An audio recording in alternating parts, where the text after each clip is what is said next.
Hey guys, back in the shop here. Just thought I'd shoot one last video here so you'd know what to do when you got back to school on your cars. Got somebody's car here. I'm going to use as an example. I'm not sure whose it is, but I won't break it, I hope. So I'm just going to show you how to do the wheels and the axles and the motors and the gears and the pulleys and the soldering, all that stuff. So you have that information, and then you come back and I won't have to explain it to you in class. So you can just get right to work in class. So the first thing we need to do is we need to cut a piece of axle. We're using that aluminum rod, the same stuff we use for the CO2 car on this one as well. We've got our hole drilled here. This is our access hole so we can get to the axle and secure it in place. But a little too long. We need it long enough for a wheel to go on there and either a gear or a pulley, so we don't need that much. So usually we need about 1 inch sticking out. So we're going to take our wire cutters like we did with the other car, and we're going to snip it off so it's sticking out about no more than 1 inch. Okay, just be careful. The parts might fly when you do that. You just use a regular diagonal cutters for that, wire cutters. Now the thing about this axle is when you cut it, it tends to pinch and spread the ends a little bit bigger. And what happens if you go to put a gear or a pulley on there, it will actually make the hole in the gear too big. And it will make it so big that instead of the gear being a tight fit on there so it moves with the axle, it will just kind of slip on the axle, and then it won't go, and the car won't go anywhere. So to get rid of that little extra material that we squeezed out, we're going to use a metal file. Most of them I have them labeled so we don't mix them up with the wood files. And we're just going to file the ends of that axle, kind of bring it to a rounded nose, like the nose of a rocket, kind of, or the head of, or the point of a nail. So I'm rolling it between my fingers a little at a time, and then I'm just pushing the file across it so it looks something like that. We do need to do both ends in most cases, not always, but we do both ends just in case. Same idea, just pushing away and rolling it back and forth between my fingers so I can get all the edges off.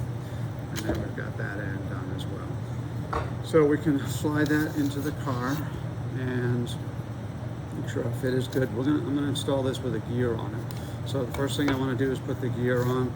I'm just going to set it on the table and use a mallet, a soft mallet, and try to get it as straight as we can. And we don't want to hit it so hard that we bend the axle. It's pretty soft material, that aluminum. It's only going to go so far.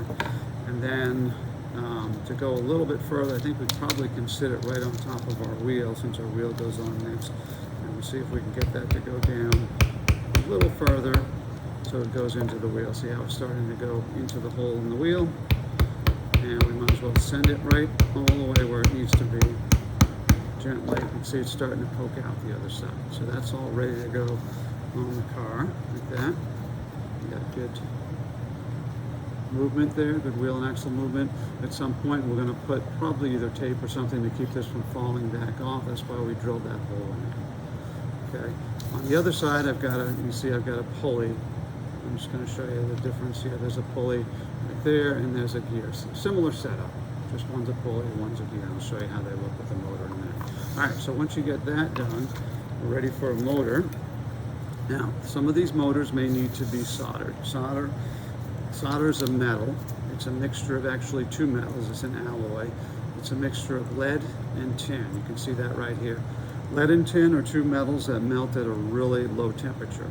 Okay, we want to fuse a wire to this electrical terminal. We have a plus and minus here. We want to put wires on that, and we want a good connection. So if we melt this metal and use it like welding, like fusing those two together, it's going to be a good solid connection that will not loosen up.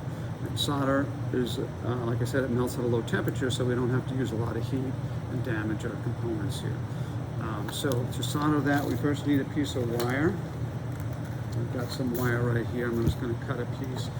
Same with our wire cutters here, maybe only 6 inches long or so. Now on the outside of the wire, there's our insulation. We learned a little bit about insulation in one of the other videos. Plastic insulation keeps the electricity from conducting out of the wire. We need to strip that away on both ends so that we can solder it. We need to expose the copper conductor underneath. So we're going to use this stripping tool, wire strippers is a tool that we can use to just cut through the insulation and not through the wire. You can see there's different size openings there for different gauge wire. So I know this wire is about 20 gauge, so I'm looking at my tool here. There's a 20 gauge labeled right on the top there. I think it's the smallest hole. So what I do is I slide my wire in along the 20 gauge spot right there. I squeeze it. And what I'm doing is I'm cutting through the insulation, and while I squeeze it, I pull the tool off, and you can see I've just stripped off the insulation. I'll do that again. We have to do that on the other end as well. I'm going to slide that in and squeeze it, pull it off, and then we strip it. You see the copper underneath there. Copper, remember, is a really good conductor. This is stranded wire, which means it's made up of little strands of copper. And the reason they use that is it gives it some more flexibility, like cords and things like that. If it was solid copper, like are used in walls and things like that for wiring, it'd be very stiff and rigid, and it wouldn't be able to handle it very well. So what we do with those strands is we kind of twist them together. We don't want them all frayed like that. So we twist them clockwise. That way, if we have to retwist them, we're not untwisting. We always twist the same way, and we know they'll be together and they won't start breaking up. So those ends are twisted. So we're going to be attaching that to that terminal, but we need to make it into a little hook. So this is actually a wiring tool. It's called the needle nose pliers, and the back of the tool is actually used to form hooks and things like that. You bend it over the back, form a hook on it, and then we can feed that into the little hole in the terminal, and then squeeze that shut. So that's where our wire connection needs to be, our soldering actually needs to be on that wire connection there. So I'm hoping you can see this when I do this. Let's see here, that looks pretty good right there. Hopefully you can see that. So this is our soldering iron, or soldering pen rather, and it's just a source of heat. It doesn't apply solder in that sense or anything like that. It just is a heat supply, heat source to do two things: solder, melt the solder, and also heat up the metal, because solder does not stick to metal that's cold. The metal has to be heated up, and solder also does not stick to metal that is not bright and shiny and clean like that. So if you try to solder something like old copper that's maybe starts to turn brown, it will not stick to it. It has to be clean, bright and shiny, clean, and even then you might have to put a chemical on it called a flux. This happens to be a flux core, or a rosin core solder, and that rosin is actually another chemical that helps clean it. Let me see if I can pop this up a little bit, maybe we can see better on top of this car. Alright, just at the bottom of the screen there. But so what we do to get that soldered on there is we need to apply heat. We want the solder to stick to what's hot, right? So what we want hot is the copper and the terminal. So I'm trying to heat that up, and I'm going to melt a little solder on there. You can see it's starting to flow onto that. And as soon as I get the right amount of solder on, I take the solder away, and then I take the heat away, and I let it sit until it turns from a shiny color to a dull color. Once it turns into that dull silver look, then we know that it's no longer liquefied. So we'll do that again on the other side, because we have to do another one. Let me see if we can get the camera and then get that up a little bit higher like that. Yeah, that might be better. Prop it up on this thing this time. Maybe we'll be able to see a little bit better. Yeah, that looks pretty good.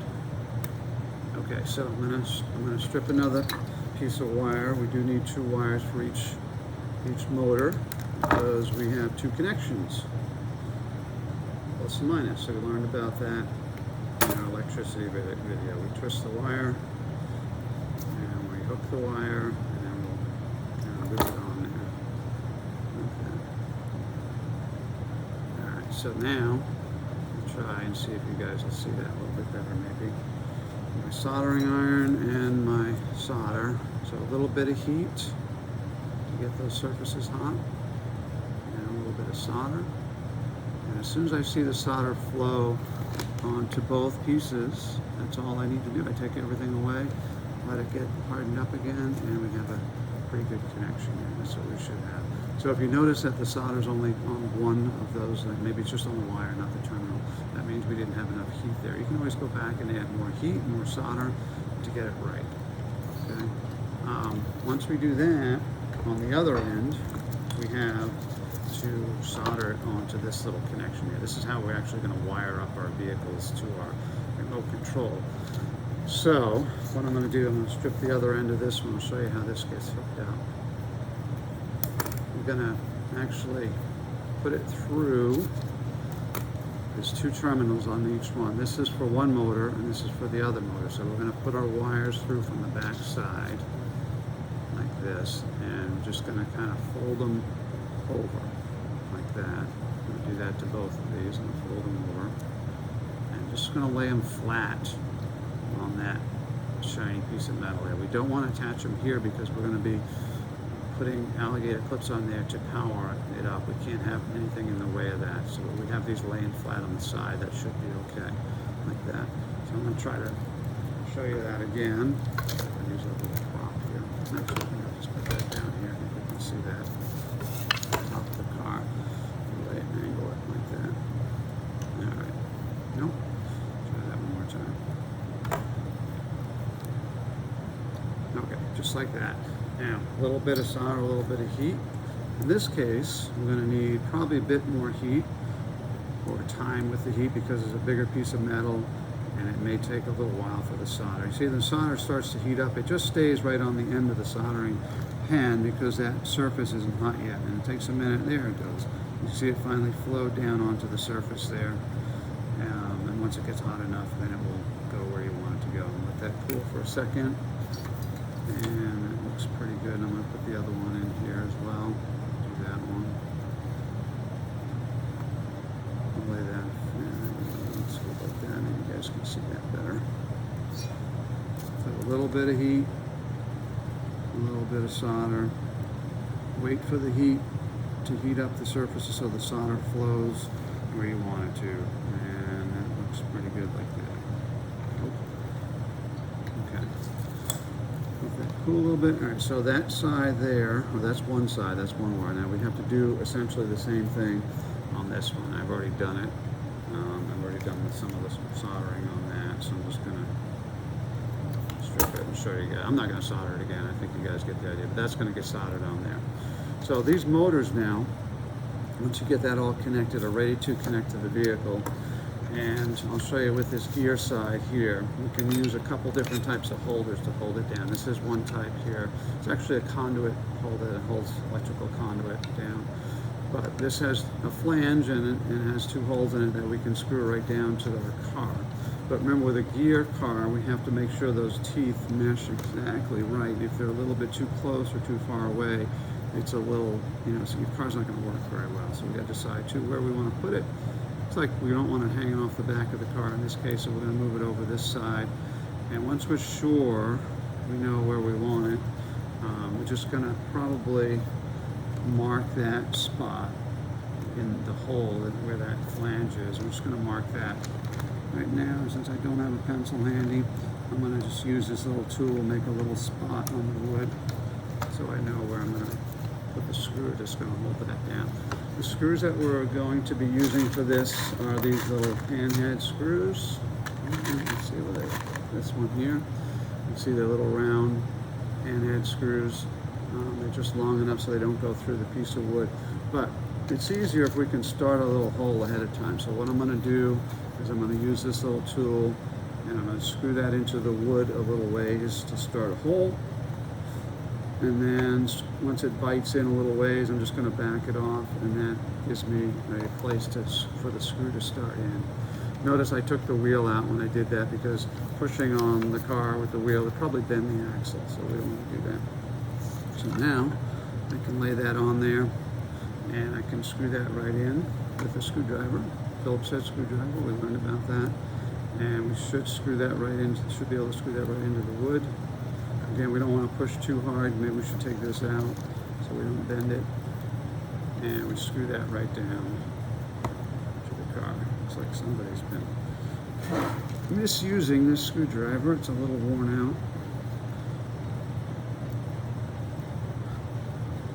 out. Like that. And then the other side, we would do the same thing. Put another screw there. You don't need to see me do that again. And then we'll have our axle, our wheel, and our gear and everything should turn. The other thing we need to do is we need to also attach this piece. This is going to get attached somewhere to the car. You see there's a little place for a screw there as well, where we can screw that down somewhere where it's convenient for the wires to get to, where it's not going to get in the way.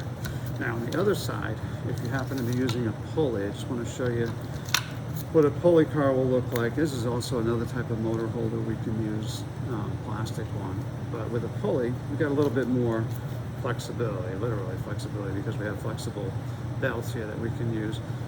If we put a belt on our pulley or wheel pulley and a belt on our motor pulley, then we can put this pretty much anywhere we want it. It's a little bit long, so it really works well.